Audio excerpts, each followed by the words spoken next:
Absolument, et la discussion promet d'être, je cite, robuste, hein, c'est le mot qui a été utilisé par le porte-parole de Cyril Ramaphosa, mais il a dit que le président était prêt. Alors sur la table, comme vous l'avez dit, c'est l'arrivée de ces africanaires comme réfugiés aux États-Unis. Et pourquoi? Eh bien, il y a plusieurs choses.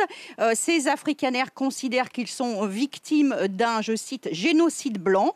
Eh bien, Cyril Ramaphosa a bien l'intention de montrer les statistiques pour prouver que la communauté blanche n'est pas plus touchée qu'une autre communauté par la forte criminalité en Afrique du Sud. Et puis, il y a bien sûr la fameuse réforme agraire. Alors là, c'est un problème complexe. C'est une réforme qui existe depuis plus de 30 ans en Afrique du Sud. Et c'est vrai qu'il y a eu, en décembre, un amendement qui permet d'exproprier, dans des cas exceptionnels, d'exproprier sans compensation. Alors, des cas exceptionnels, comme par exemple des fermiers qui ont des terres inutilisées. Mais il faut quand même dire que aucun fermier en Afrique du Sud n'a été pour l'instant exproprié sans compensation et que tous les fermiers qui ont été expropriés l'ont été volontairement et généralement on leur a acheté leur ferme à un prix supérieur à celui du marché. Donc la situation est très différente de la perception et le président Ramaphosa entend bien expliquer tout ça. D'ailleurs, il a avec lui le ministre de l'Agriculture, John Steenhuisen, qui est aussi issu de la communauté blanche.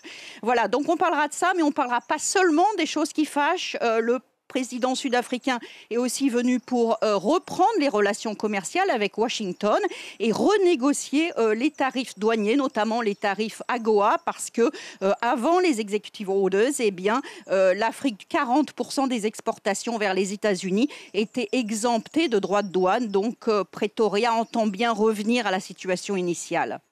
D'un mot, Caroline, celui qui souffle sur les braises pour revenir sur les sujets qui fâchent, c'est celui qui souffle tout court à l'oreille du président américain, qui est aussi sud-africain, c'est Elon Musk.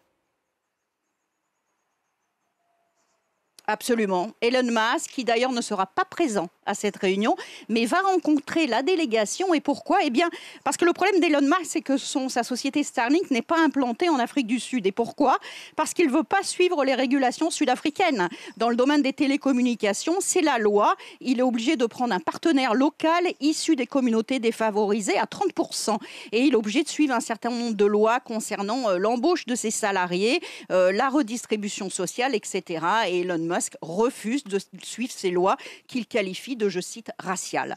Donc voilà, il y aura une négociation en aparté, mais Elon Musk ne fera pas partie de la rencontre entre Cyril Ramaphosa et Donald Trump. Caroline Dumais.